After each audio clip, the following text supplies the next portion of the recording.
इथं लोक तुम्हाला शोधत येतात, तुम्ही येतात, तुमचा फोन लागत नाही.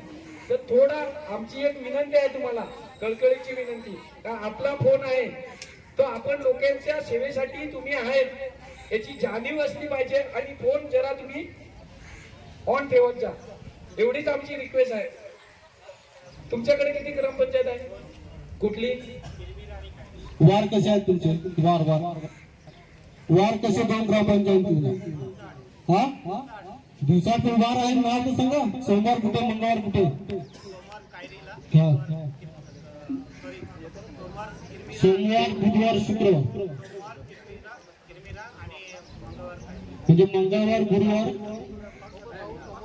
2च मिळतात आठवड्यात, बरोबर ना? माझी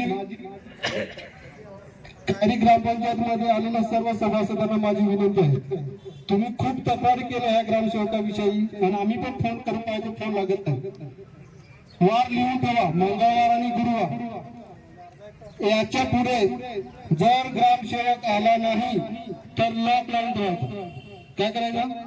ग्रामपंचायत कार्यालय काय करणार ना? नक्की ना? आणि त्याचे फोटो आम्हाला आला पाहिजे. ठीक आहे. याच्या पुढचं आपण जे केलंय ते कायरी ग्रामपंचायत तर आपण सांगितलेलं आहे त्या पद्धतीने सोमवार, मंगळवार आणि गुरुवार, म्हणजे जी गावं 17-18 गावपाडे वसलेले त्या ती जी घरं वसलेली आहे ती गावठाण आधी सूचनाच नाही, त्यांचे सातबारच निघत नाही. म्हणून आपण आपल्याला त्या सगळ्या गावांची पण करावं लागणार आहे, त्याबाबत पण चर्चा झाली. नांदगावचं काय ग्रामसभा साहेब? ग्रामसभेचा काय विषय आहे? ग्रामसभेत काय काय म्हणजे ग्रामसभेची मान्यता घ्यायची आहे काय? शासन निर्णय झाला की ग्रामसभेचा काय घेऊन पडतात? माझं स्पष्ट म्हणणं, आम्ही तीन दोनला एक मिनिट तुम्हाला एक सांगतो, आम्ही जर लढाईला उतरलो ना तर आम्ही पूर्ण हत्यार घेतल्याशिवाय उतरत नाही, हे लक्षात ठेवा. ओघम उतरा द्यायची नाही. जेवढं माहित आहे हो तर हो सांगायचं, नाही तर नाही सांगायचं. ओघम उत्तर देऊन तुम्ही पण आमचा वेळ नको वाया घालवून, आम्ही पण नको, आणि चांगले संबंध बिघडतात त्याचे तुम्हाला मी स्पष्ट क्लिअर करतो. याच्यात ग्रामसभेची काय काय सांगा मला?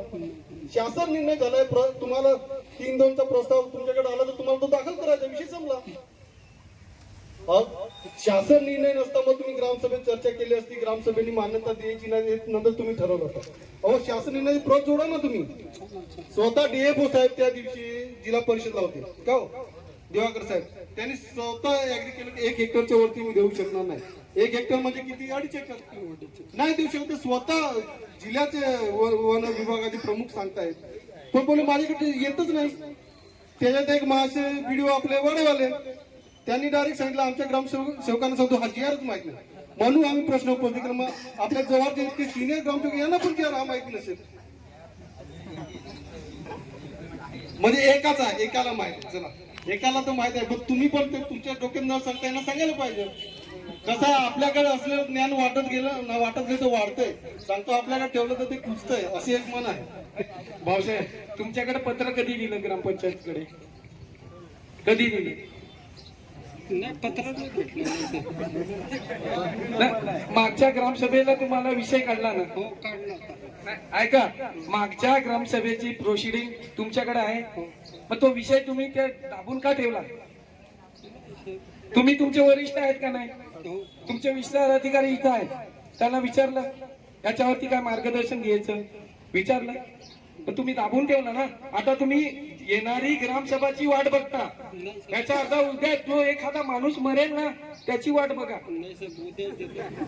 उद्या देता म्हणजे तुम्ही कुणाचं तरी मार्गदर्शन घ्या, इथं तुमचे वरिष्ठ आहेत, तुम्ही दाबून नका. एखाद्याची मी सारखा किंवा याच्या अंकुश आहे यांनी विषय काढला असेल, त्याच्या मागे काहीतरी आहे ना, आहे ना.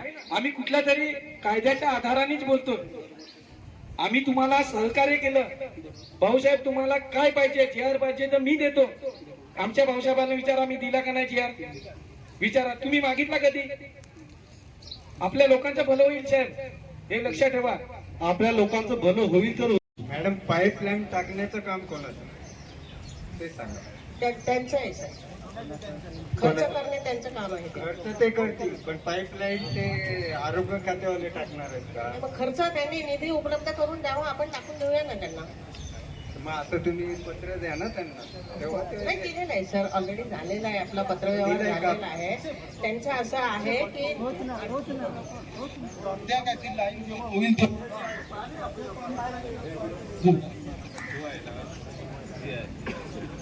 हॅलो. मॅडम जे आपण पत्र दिलेले ते संदर्भात बरोबर आहे यांच्याशी वाराणसी कंपूरला बरोबर आहे हो मॅडमनी कनेक्शन काढून दिले 30 दिवस पत्र मी दिले 30 दिवस मॅडमनी 4 दिवशी कनेक्शन काढून दिले याच्याशी मी डॉक्टर महादेव सरांशी बोललो बरोबर आहे म्हणून पाणी लाईन टाकून घेण्यासाठी परवानगी दिलेली आहे, हा, लाईन हा. अद्याप टाकलेली नाहीये. बरोबर आम्ही पत्रकारांसाठी दिले पाणी उपलब्ध करून द्या म्हणून दिलेलं आहे बरोबर ना. ती तुमची तांत्रिक बाब आहे. तुम्ही आदेश दिले लाईन टाकून द्या, पाणी चालू करा, पाणी पोहोचलेलं नाही, तुमच्या एकूणच बोलण्यावरून येते बरोबर ना. आमचं स्पष्ट म्हणणं आहे, आमच्या आदिवासी बाया जे काही तिथे ऍडमिट असतात, आजारी संघ डिलिव्हरी असेल, त्यांचे प्रॉब्लेम सगळे भाऊनी सांगितले, त्याच्या अनुषंगाने आम्ही पत्र दिलं. हे तुमची तांत्रिक बाबतीत तुमची होईल, पण सध्या तुम्ही ते पाणी उपलब्ध करून देण्यासाठी काय उपाययोजना करेल ते आम्हाला ऐकायचं. तर तोच प्रॉब्लेम सॉल्व्ह होण्यासाठीच आपण त्यांना नवीन 4 इंची लाईनची परमिशन दिलेली आहे. आणि ती जर त्यांनी शक्य तेवढ्या लवकरात लवकर टाकून घेतली तर त्यांना पाणी उपलब्ध होईल. टाकून झाल्यावर पाणी उपलब्ध होईल मॅडम, ते आम्ही स्वागत करतो ना. जेव्हा टाकून झाल्यावर जेव्हा पाणी होईल तेव्हा आम्ही तुमचा सत्कार करायला. आपल्याला चांगले लाभलेले ग्रामसेवक आहेत, त्याच्यामुळे यांचं चांगलं स्वागत झालेलं आहे. साहेब आमची एक विनंती आहे तुमच्याकडे, आपल्याकडे रोजगार हमीचं इमारत बांधकामचे किती फॉर्म दिलेले आहेत? आलेलं नाही, आल्यानंतर द्या, आलेलं नाही. ते इमारत बांधकाम हे जे फॉर्म आहेत आपण भरले त्याचा GR आहे काय तुमच्याकडे? त्याला प्रिंट जोडायचा, मग प्रिंट जोडायचा तुमच्याकडे GR आहे तर मग बाकीचे जे ग्रामसेवक त्यांनी सही शिक्का दिलाय मग त्यांना ते GR नाही फॉलो करत काय?